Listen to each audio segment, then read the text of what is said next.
should be live now.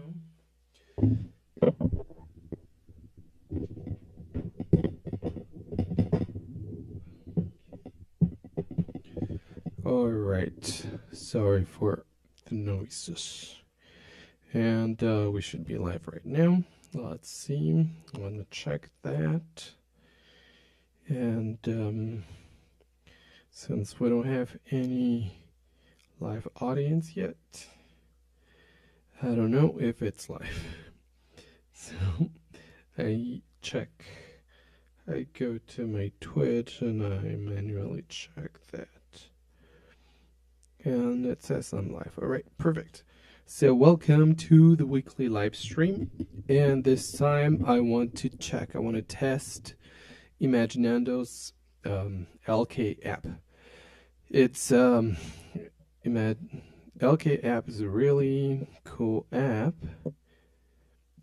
because basically it it records clips and it can trigger clips. And let me delete that one. Okay. And it's like the MIDI clips in Ableton Live, and you can use them inside AUM. So it's pretty cool. It's real cool. I don't use my I haven't used a DAW in a while, like to produce music.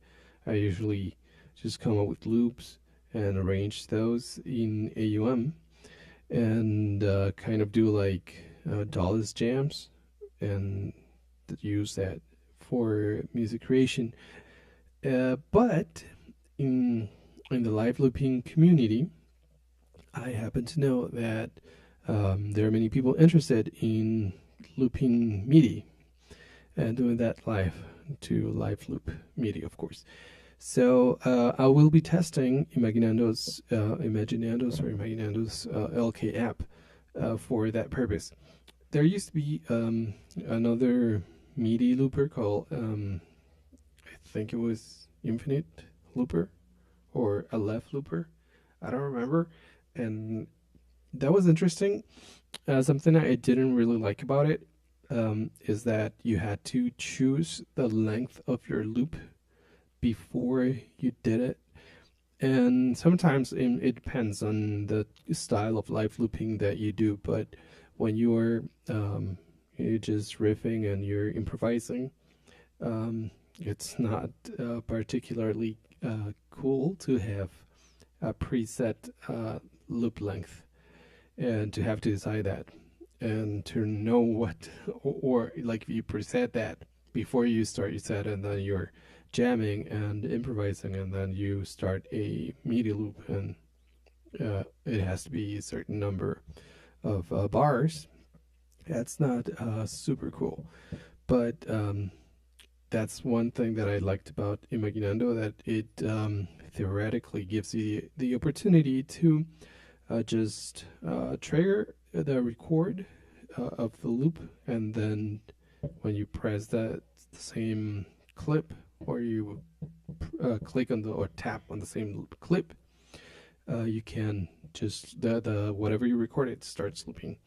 And like Ableton Live, it is quantized. The recording and looping of that recording is quantized to whatever you have it. It could be quantized to bars or to fourths, eighths, or sixteenths of a note.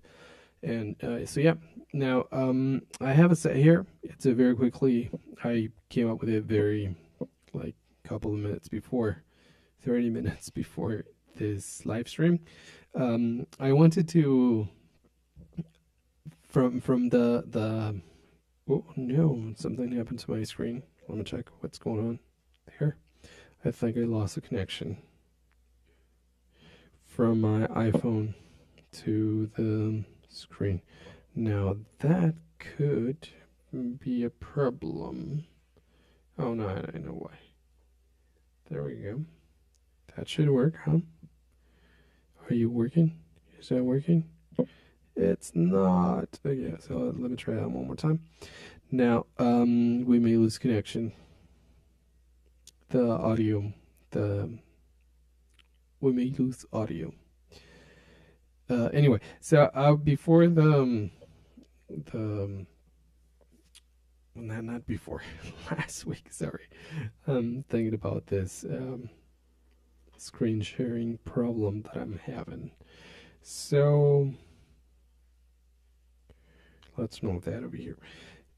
Before the last week's live stream, I showed you a pretty, um, pretty cool, if I may say so, pretty cool set, a pretty cool configuration rig where I could sample my voice real time and trigger that using a keyboard and using the Launchpad Pro, and then loop that whatever I was triggering. I could loop that and add effects, and it was pretty fun. I don't think I got to jam too much with it because I was set on using it in 64 frame or 64 sample buffer, which my trusty iPhone 8, which is not as trusty as I would love, is doesn't was not able to handle that buffer size. So I did jam, a live looping jam with this rig in my Facebook page, and I set it to 128 and it worked.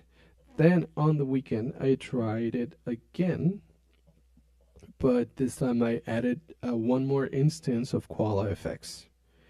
And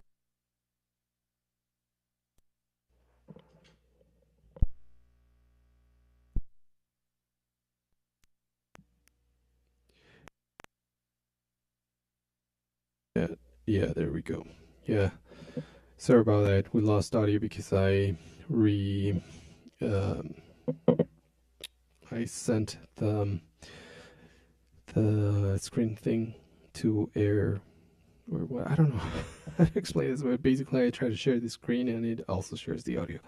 And then when I turn off and on again my interface, it worked back to the audio coming out of the interface.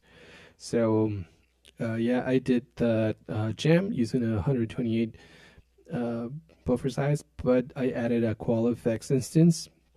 And when I started playing with the XY pad that Koala Effects has, it did something funny, and then I tried to record something else, and it got. I heard it as sample rate incompatibility or whatever, like that kind of bit crashing that happens when you have incompatible sample rates. And but I recorded that in inside AUM, and when I played it back, it sounded like the loop sped up. So yeah, sounds like a sample rate thing. So yeah, I think that was too much for my iPhone to handle. And now, um, well, on the weekend, over the weekend after that happened, I tried to substitute to replace. I tried to replace Quantiloop, which is my looper of choice. I like it for many reasons, but it's super stable.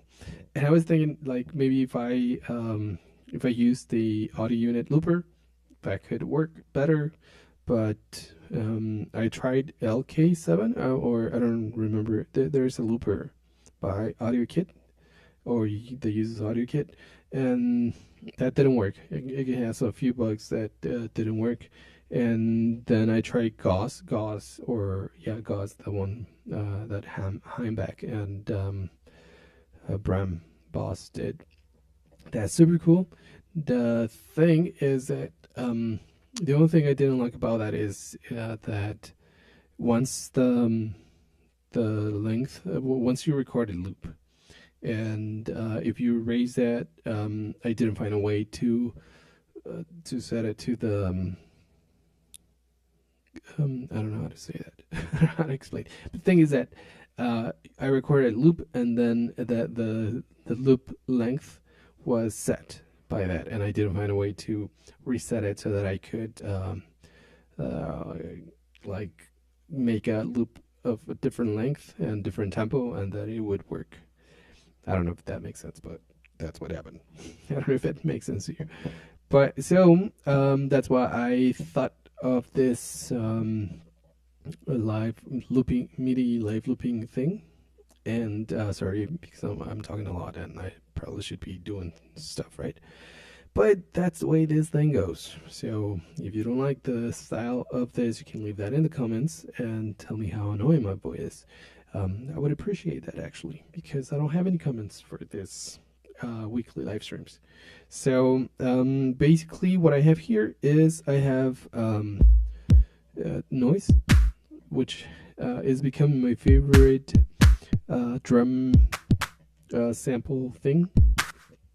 It's the Rolling Noise app, and the drum thing is right there. And I have a few presets. Okay, that's going straight into Quantity Loop. So I can set the tempo, like I can start.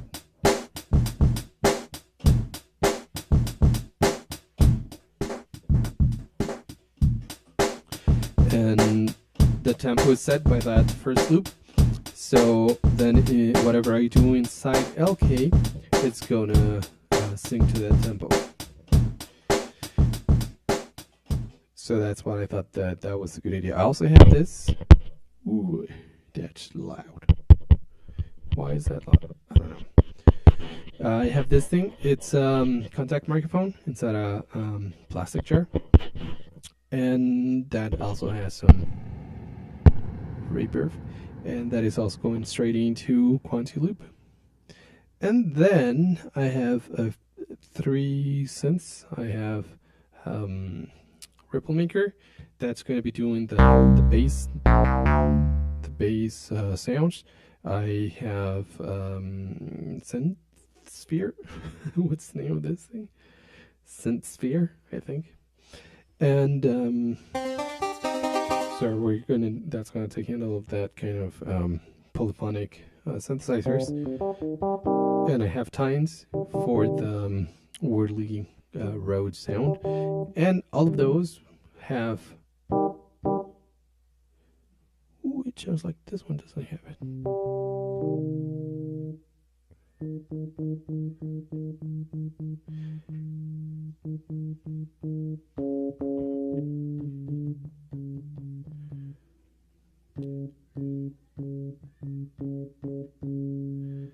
That is a. Oh, okay.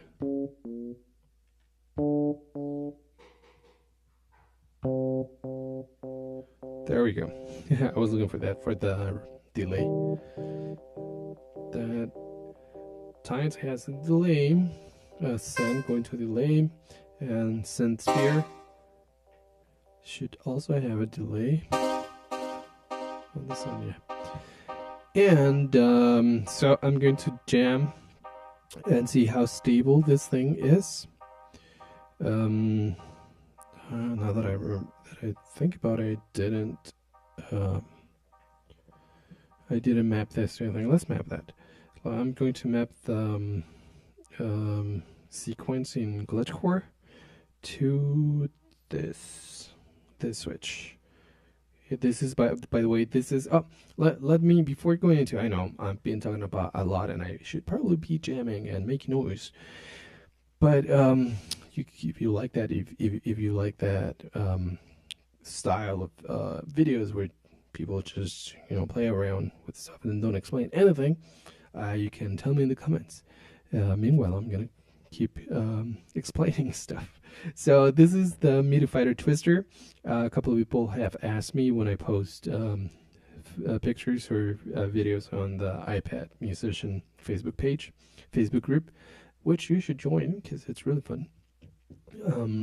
And you can learn a lot in that group. But they've asked me about this controller. This is the Midi Fighter Twister, and it's an awesome controller. It has 16 16 encoders, I think. That's the name of these things, or knobs. But they are endless encoders, and you can see like the position with the LED, with these LEDs. They are super bright and they have very nice colors. But the cool thing about this too is that each of these encoders doubles up as a switch, and you can set this using the editor. You can set it to so that the switches send either nodes or CC control changes, program changes. The encoders can also send control changes, nodes, or program changes. It has three buttons on each side, and you can send those. You can set those to do whatever you want. I have these. Oh no, I don't know if these are going.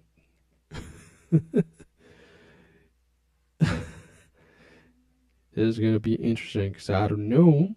Okay. I don't remember what bank I had set. So this button here changes the bank for these knobs. And I'm thinking it's going to be that one. But so I'm going to be using the switches to trigger clips or to record clips in LK. So I don't remember what I think it's this bank, but it shouldn't be because this one doesn't send control changes. Yeah, let's check that. But yeah, you can set these buttons. It has three buttons, like it said. I don't know if you can see them on the with my camera, but it has these three buttons. You can set them to send control changes, nodes, or param changes, and for browsing the banks that you have. I think you can have up to 8 banks with this one. And the way that I have things connected to my iPhone, the iPhone 8, as I said, is with the Lightning to USB thingy and the camera connection kit. It's also known as the camera connection kit, and that you can't see it, but maybe that thing that I'm moving, that I'm trying to bring into the camera, into the camera shot, is it's my USB hub, power USB hub by Anker. That thing is super good. I've had it for like 2 years or 3 years now, and I've used it for tours, and it works, and it's great. So the hub is going into the camera connection kit, and that way I have the Launchpad Pro connected to the hub, the Midi Fighter Twister connected to the hub, and my audio interface. It's a Scarlett 6i6 Gen 2, and so that's basically the connections to the iPad. So I want to play something. Let's try something and see how that works. Just so we can also this should work as a test. As a test for the to see if this is the correct bank, or if I have to remap things in LK. So, wish me luck.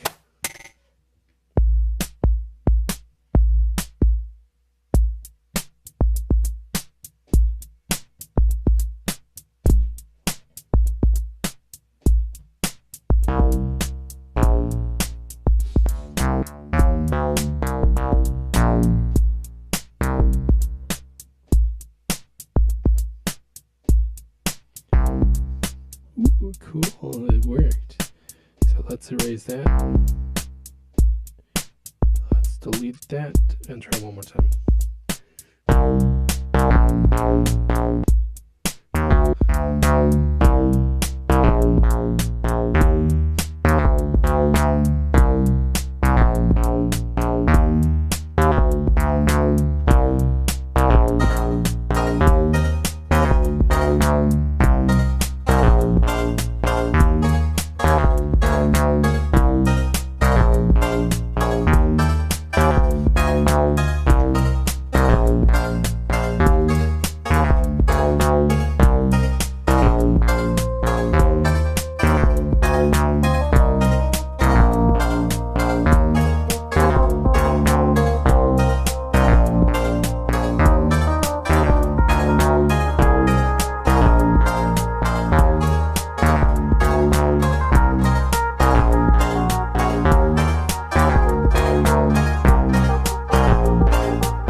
going to switch presets for the bass sound.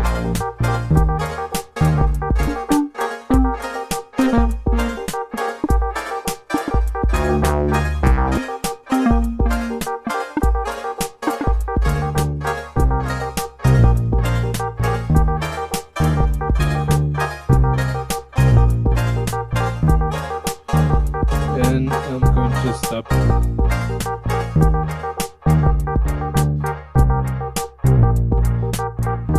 And I'm also going to stop this one, the Rhodes, the electric piano one.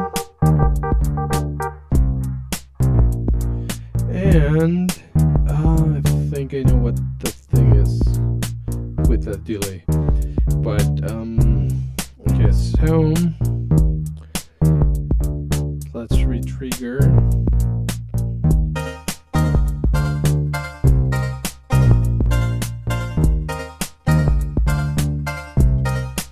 Okay, and let's just play with it.